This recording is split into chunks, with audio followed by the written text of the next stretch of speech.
This book is called Viva, Abejas, Help Save the Bees by me, Chef Richard Sandoval. The sun was shining. It was a perfect spring day. Ricardo and his abuela were making guacamole, but abuela had one thing to say. "Ricardo," his grandmother asked sweetly, "before we eat this guacamole, can you help do something for me? The plants and flowers in the garden I don't want to see. There's too many flowers and it makes too much work. Can you mow them down? It would be such a nice perk." So Ricardo got the lawnmower out from the shed with thoughts of the delicious avocados he used for the guacamole in his head. But just as he started to mow, a beautiful queen bee appeared, lo and behold.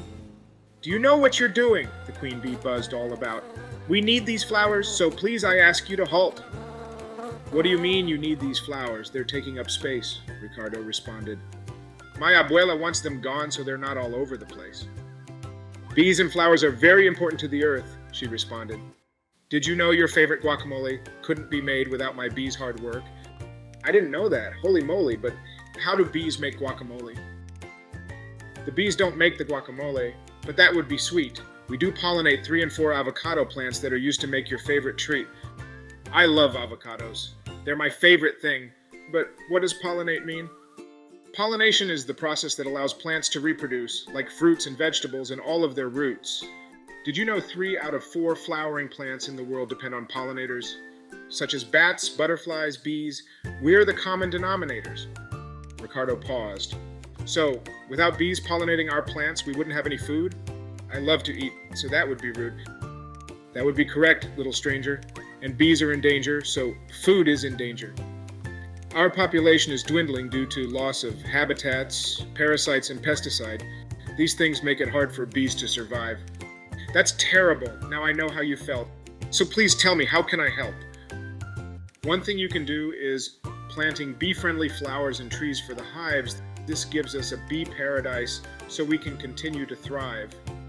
Another way to help is supporting local beekeepers by buying honey and beeswax products. They are the peacekeepers."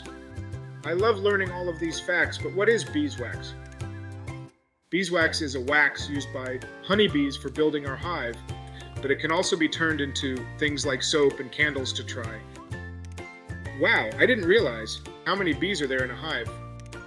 There are so many bees you can meet. 50,000 bees in a hive I would consider complete.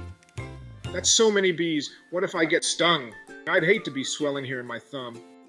Did you know that male bees don't sting even when upset?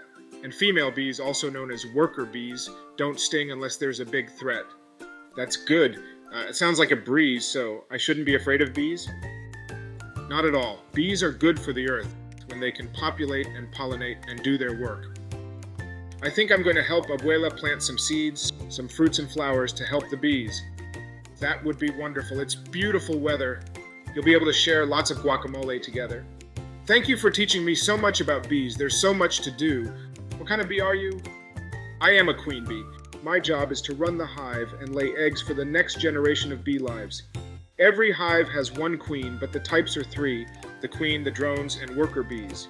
Remember that the best way to help bees is by planting flowers like honeysuckle, marigolds, and sunflowers and lavender, so be sure to put them all on your calendar.